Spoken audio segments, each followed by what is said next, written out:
The local, what would you say? What's the?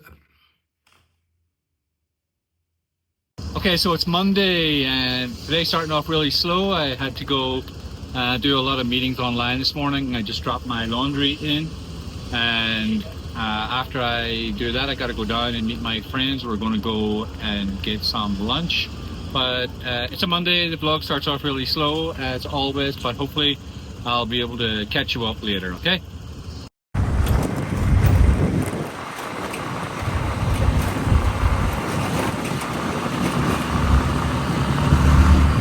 All right, I actually made it down here for lunch with Charla and Linda, and the day started off fairly slowly, but hopefully it picks up because I've done enough work this morning.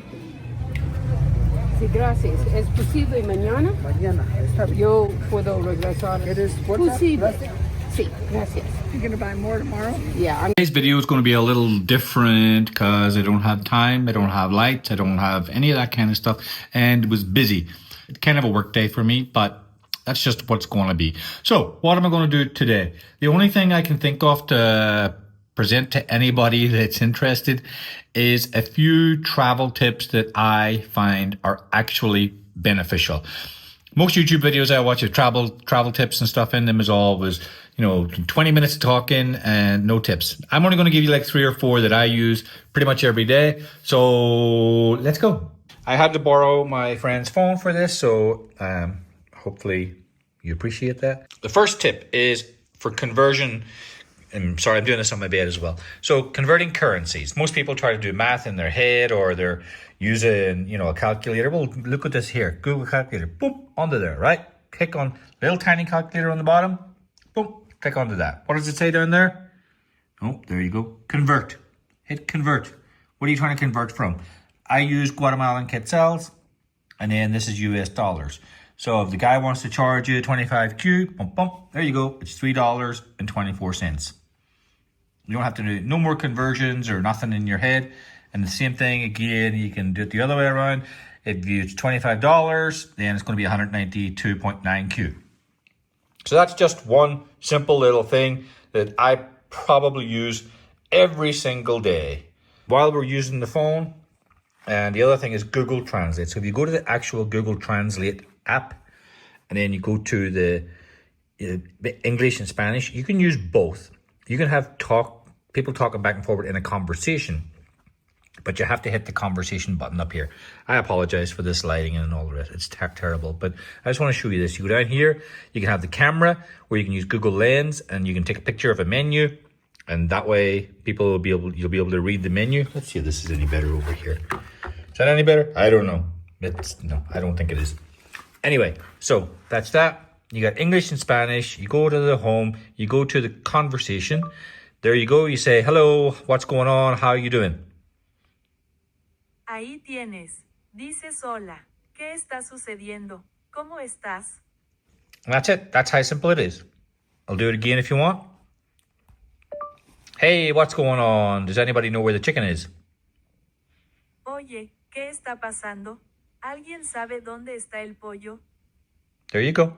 So not that difficult. So when you again, my last video was about people not traveling because they don't know languages and stuff like that. Well, look, you don't need to know languages. Just push your buttons on your phone and you're fine. This comes in handy with the other one. If you go into here and then you hit the camera, it opens up your camera, and you go to Google Lens, and then you can take a picture of a whole menu with this, and it doesn't matter. It'll come up the menu and it'll translate it into English or Spanish, whichever language you choose. Anyway, that's Google Translate, the actual Google Translate app that you need to download. Another fantastical tip that I've learned years and years ago. Look, see the back of a TV? Nearly every single TV these days has a USB. So you do that, you plug in your USB. You ever haven't got a charger for your phone or your computer or whatever else? Oh, let's see, plug it in. There you go, charging the battery.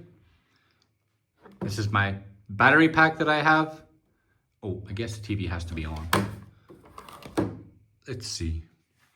You'll see it in real time. So turn the TV on, boom, there you go. Now the battery is charging. You can plug it into your cell phone, you can plug that into your laptop, and it works. So just in case you're ever running out of a charger, you can charge from your TV. I don't know, mine's a mess, but that's what it is. To me, that's a phenomenal tip. So if you don't ever think you have a charging block or whatever, simply look in the back of your TV. Definitely, almost 99% of the TVs these days has a USB output. There you go, you get to see my pretty face again.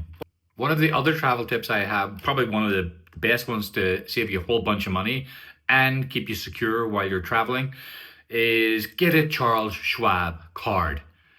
Get one.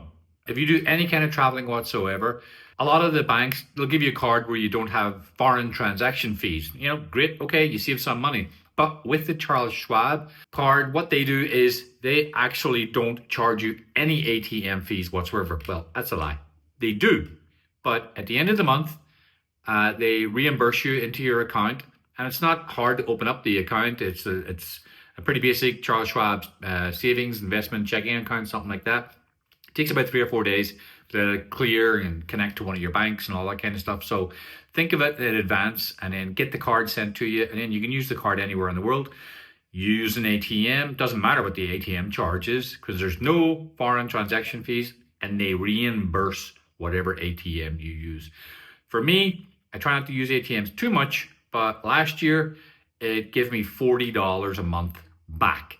That's a huge amount of money that I can be spending on nice things, especially here in Guatemala. That's probably 4 meals. So it's 4 nights out for me. Get a Charles Schwab card. Another tip for you when you're using credit cards, again, I try not to use them. Most people will use them. But when you're going into a restaurant or a shop or whatever else and you tap your card or swipe it, and it gives you the option to pay in USD or in the local currency, most Americans, being American, think, you know what I mean? Oh, USD, boom, obviously I'm going to pay in that. But don't, because basically the payment processor then does the conversion for you. So basically they skim a little bit off the top, they add an extra % or so for the conversion. So don't do that. If you hit actual use local currency, then it uses the conversion rate that's local right now, and you save yourself 1 to 3 to whatever. I think it maximum now is like 2.5%, but still you save yourself 2.5% just by picking the local currency, and then your bank still covers everything. It doesn't matter. Nothing's going to go wrong. Just save yourself some money. Whenever it says USD, local currency, bonk the local currency one. Just a short apology. It is Monday. It is a busy day for me, so it's really hard for me to get some footage and get out and about and do videos. I do have to work online. I apologize, but I hope you got some value out of this video, because from what I know, most people actually don't even use these tips. So, oh, that's just another thing. One I just thought of. If you're trying to meet people at the airport and they're trying to track your flights, and you know these days a lot of flights are delayed and whatever else. So what you want to do is you want to actually get the flight number, like say it's AA1054. You want to type AA, capital AA1054 into the text line of your text message, and then send that to the person. It'll come up with a link instantly on their phone. I think it's all iPhones only. So basically what you do is you send them a message with AA1054. They hit that link and it'll give you an option of preview the flight, and you can literally hit that, preview the flight, and it'll follow your flight as it's progressing, and therefore you don't have to worry about having Wi-Fi on the plane, texting them telling you you've landed or whatever else. They simply get it in the text. So that's one I think that most people don't know about. Actually, I think most of these ones, most people don't use a lot, because I see people struggling when they're traveling all the time. And I kind of usually do my usual, hey, why don't you do this? And they're like, oh my God, I didn't know I could do that. So again, sorry the video was short. Sorry there isn't a lot of scenic things and mountains and lakes and stuff like that. But I hope, again, you got some value out of this video. And if you did, give me a thumbs up, like the video, subscribe if you can, because that will be awesome. I'll catch you later.